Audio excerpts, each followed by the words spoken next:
menika tasih waris, tasih sedulur kan bener. Ing atase isih waris isih sedulur.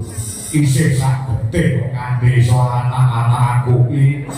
Biyen critane kepiye kok ngaten. Kira sewu, pokok sewu menika ngrasani nek sampun urip wonten kasebat jati. Jenengipun cariyos ngaten, rumiyin ingkang Rama. Joko Gimbal kok kedanan. Kaliyan wanita ingkang sulistya ing warna. Garwane Pernah Pandhawa Raden Arjuna ingkang naminipun Dewi Wara Subadra utawi Dewi Wara Sembadra. Apaku Kanjeng Rama Joko Gimbal kandhung lawan Dewi Wara Sembadra. Nggih, Kak. Ingkang rayi ingkang Rama wis adine bapakmu Joko Gimbal Wijaya Pawestri menika iki kedanan kawon anak sing jenenge Pernah Pandhawa Raden Janaka. Ingkang Rama kedanan Sembadra ingkang ibu kedanan Pernah Pandhawa si Arjuna.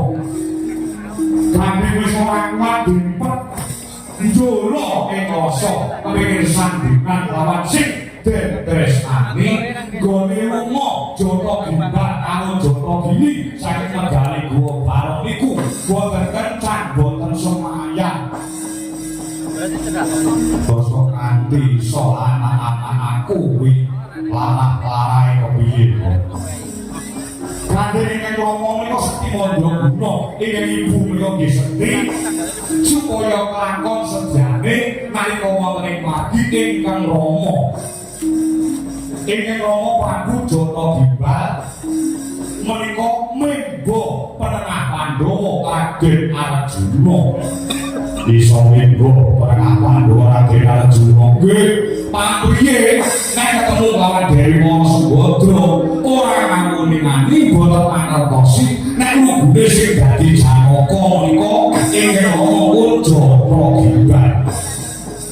Lah ingkang ibu nggih ngaten supaya rancang bali-bali iso calon asmara iso gandhengan kanca lan Pernah Pandhawa Janaka wonten ing agi ingkang ibu Joko Gini nggih Pembo putri kang sulistya ing pati nggih menika Dewi Wara Sembadra.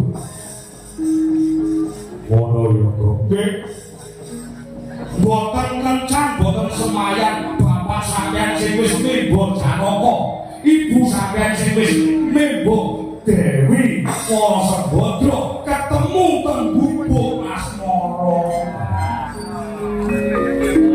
Wono nggih lah dikira iku sing digoleki bakasane bakal sarana lajeng carem asmara.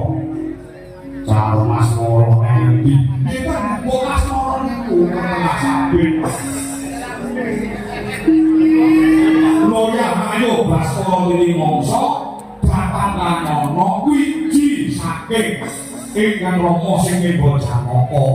Menika mancep ana rahime ingkang ibu Joko Gini sing mimba Sembadra.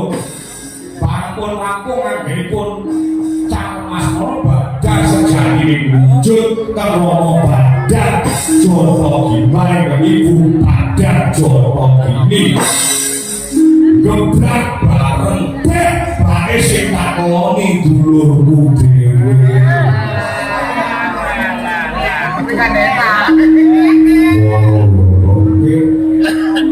Ini kan aku didoli malah